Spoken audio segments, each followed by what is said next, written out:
அனைவருக்கும் வணக்கம். சிகரங்களை நோக்கில 14 பகுதிகள் முடிஞ்சிருச்சு. 14வது பகுதியில் ஓவியாவோட அப்பாவான அந்த விஞ்ஞானி கூட திருஞானம் பேசிட்டு இருக்கும்போது பகுதி முடிஞ்சது. இந்த பகுதியில் தொடர்ந்து அவங்க என்ன பேசுகிறாங்கன்னு பார்க்கலாம். பகுதி 15. விஞ்ஞானியின் கண்களில் மனித பசையே இல்லை. அதில் பழிவாங்கும் புலியின் கண்களின் பளபளப்பு தெரிந்தது. அவர் உச்சரித்த வார்த்தைகளின் உஷ்ணத்தில் ஒரு மரம் ஆணிவேரோடு அசைவது போன்ற அவரது ஆவேச அசைவுகளில் பறவைகள் கூண்டுக்குள் படபடத்தன. பூகம்ப வாசனை கண்டால் அடிவயிற்றில் அடிக்குமாமே பறவைகள், அப்படியிருந்தது அது. கூண்டுக்குள் ஓடி ஓடி தப்பிக்க நினைத்து ஒன்றோடு ஒன்று முட்டிக்கொண்டன முயல்கள்.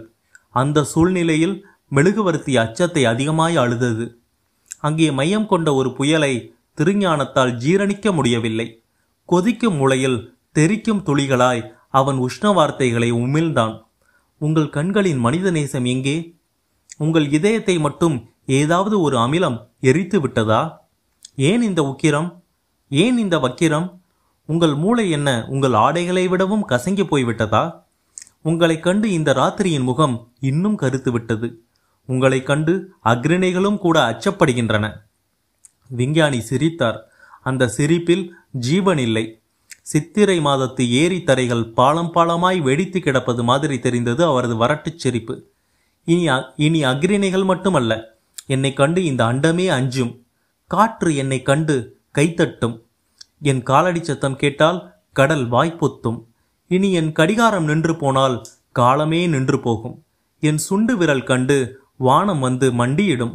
மனித குலத்தின் ஆயுள் ரேகையே இப்போது என் உள்ளங்கையில் ஓடிக்கொண்டிருக்கிறது. அந்நியனே, நீங்கள் மாறிவிட்டீர்கள். இல்லை, மாற்றப்பட்டேன். நுண்ணுயிர்கள் பாலை தயிராய் திரித்து விடுவது மாதிரி சில மனிதர்கள் என்னுள் ஓடிய மனித இரத்தத்தை விலங்கு இரத்தமாய் திரித்து விட்டார்கள். இப்போது இந்த பூமியின் மனித குலத்தையே துடைத்தெடுத்து விடும் நுண்ணுயிர்கள் என் கையில். தீ வைத்த வெடியாய் திருஞானம் கத்தினான். இது அறிவின் அநாகரீகம். இதுவரை நுண்ணுயிர்களை ஏவல் கொண்டது ஆக்கத்திற்கு மட்டும்தானே? இல்லை, அழிவுக்கு பயன்படுத்தப்பட்டது உங்கள் அறிவுக்கு எட்டவில்லை. சரித்திரத்தின் போர்க்களங்களில் உயிர்களோடு சேர்த்து சில உண்மைகளும் கொல்லப்பட்டு விட்டன. கேள் அந்நியனே, கேள். நுண்ணுயிர்களின் நுட்பம் சொல்கிறேன். பிரிட்டிஷ்காரர்கள் அமெரிக்க செவ்விந்தியர்களை அடிமை கொண்ட கதை அறிவாயா நீ? அறியேன். ஆதி அமெரிக்கா செவ்விந்தியர்களின் தொட்டில் பூமி. தோளை வில்லாகவும் கரங்களை அம்புகளாகவும் கொண்ட சிவப்பு மறவர்கள் அவர்கள். அவர்களை புஜங்களால் வெற்றி கொள்ள முடியாத பிரிட்டிஷ்காரர்கள் போர்வைகளால் வெற்றி கொண்டார்கள். போர்வைகளால் போர்களா? ஆமாம், பிரிட்டிஷ்காரர்கள் செவ்விந்தியர்கள் போர்த்து கொள்ள போர்வை கொடுத்தார்கள். அந்த போர்வைகளே அவர்களின் சவத்துணிகளாயின. எப்படி எப்படி? அந்த போர்வைகள் எல்லாம் பெரியம்மை கண்டவர்கள் போர்த்தி இருந்த போர்வைகள். அதிலிருந்த கிருமிகளால் பெரியம்மை கண்டு செவ்விந்தியர்கள் சிதைந்து போனார்கள். கொடுமை, கொடுமை. கொடுமை என்பது சரித்திரத்தின் கிரீடத்தில் ஒரு கல். நெப்போலியனின் இத்தாலி யுத்தம் தெரியுமா உனக்கு? தெரியாது. இத்தாலியின் மந்த்வா கோட்டையை அவன் ஆயுதங்களால் வீழ்த்தவில்லை, அறிவால் வீழ்த்தினான். எப்படி? மந்த்வா கோட்டையை சுற்றி நீர் நிரப்பினான். நீரில் மனிதர்களை தின்னும் மலேரியா வளர்த்தான். மாவீரருக்கு சாயாத நகரம் மலேரியாவிற்கு சாய்ந்தது. ஆச்சரியம், ஆச்சரியம். அறிவை போல் ஆச்சரியம் அவனுமிசை இல்லையப்பா. உனக்கு பிணங்களை வைத்து பிணமாக்கும் உத்தி தெரியுமா? திருஞானம் திகைத்து தெரியாது என்றான். சில கோட்டைகளை முற்றுகையால் மட்டும் முறியடிக்க முடியாது. முள்ளம்பன்றி தன் தலையை மடித்து முள்ளுக்குள் வைத்து மூடிக்கொள்வது மாதிரி முற்றுகை கோட்டைக்குள் இருப்பவர்கள் முகம் காட்ட மாட்டார்கள். அவர்களை பீரங்கிகளால் வெற்றி கொள்வதை விடவும் பிணங்களால் வெற்றி கொள்வது சுலபம். எப்படி எப்படி என்கிறேன்? செத்த பிணங்களையும் குதிரைகளையும் எந்திர வெள்ளில் வைத்து கோட்டைக்குள் அடிப்பார்கள். பிணங்கள் பிளேக் பரப்பும். கோட்டை சரிவதற்கு முன்பே கட்டியவர்கள் சரிவார்கள். அநியாயம், அநியாயம். நீ அநியாயம் என்கிறாய். அதைத்தான் போர்க்களத்தில் ராஜதந்திரத்தின் புனைப்பெயர் என்கிறேன். உனக்கு தெரியுமா, அமெரிக்க போர் விமானங்கள் வியட்நாமிய கொரில்லாக்களோடு விளையாடிய கதை? தெரியாது. வியட்நாமிய கொரில்லாக்கள் அடர்ந்த காடுகளில் அடைக்கலமானார்கள். செறிந்த காடு அது. சூரிய கிரணங்களும் மழைத்துளிகளும் கூட உத்தரவில்லாமல் உள்ளே போக முடியாது. அங்கே பதுங்கியிருந்த கொரில்லாக்களை கொல்ல அமெரிக்க போர் விமானங்கள் அலைந்தன. காடுகள் மேலே பறந்தன. இலைகள் அன்றி தலைகள் தெரியவில்லை. எப்படி கண்டறிவது?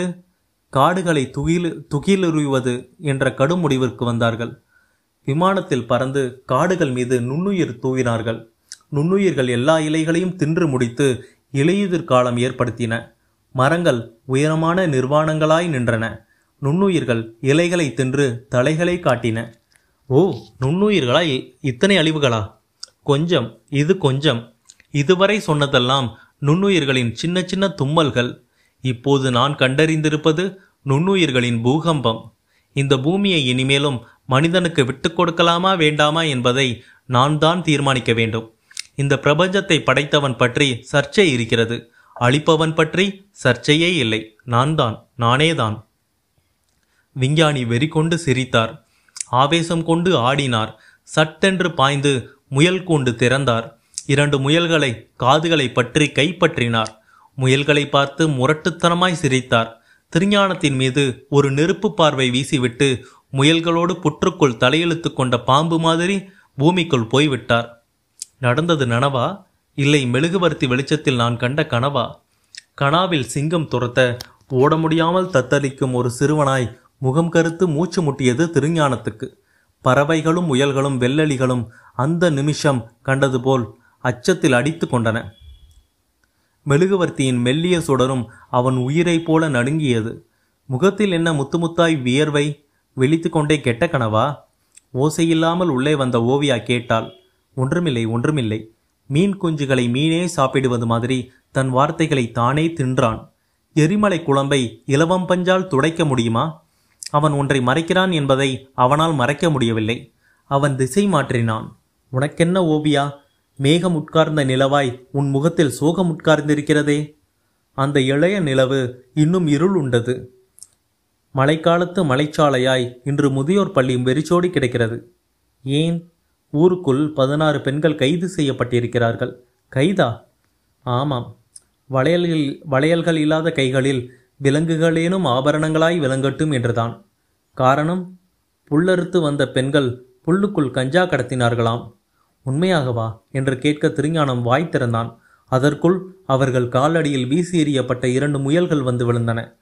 உயிர் பதறி போய் இருவரும் ஆளுக்கு ஒரு முயலை அள்ளி எடுத்தார்கள். அந்த முயல்களின் காது வழி இரத்தம், மூக்கு வழி இரத்தம், கண்கள் வழி இரத்தம், உடம்பெல்லாம் இரத்தம். வெண்பட்டு மேனி செம்பட்டாய் மாறியது.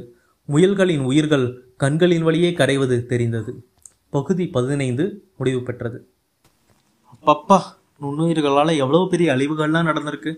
நிறைய வரலாற்று செய்திகளை கவிப்பேரரசு வைரமுத்து அவர்கள் இந்த பகுதியில் சொல்லியிருக்காங்க. இந்த கதையில நுண்ணுயிர்களை வச்சு விஞ்ஞானி என்ன பண்ண போறாருன்னு தெரில. அது மட்டும் இல்லாமல் அந்த ஊர் மக்களில் 2 பேர் கஞ்சா கடத்தினாங்கன்னு கைது வேற செய்யப்பட்டிருக்காங்க. அடுத்து என்ன நடக்க போகுதுன்னு பொறுத்திருந்து பார்ப்போம். நன்றி, வணக்கம்.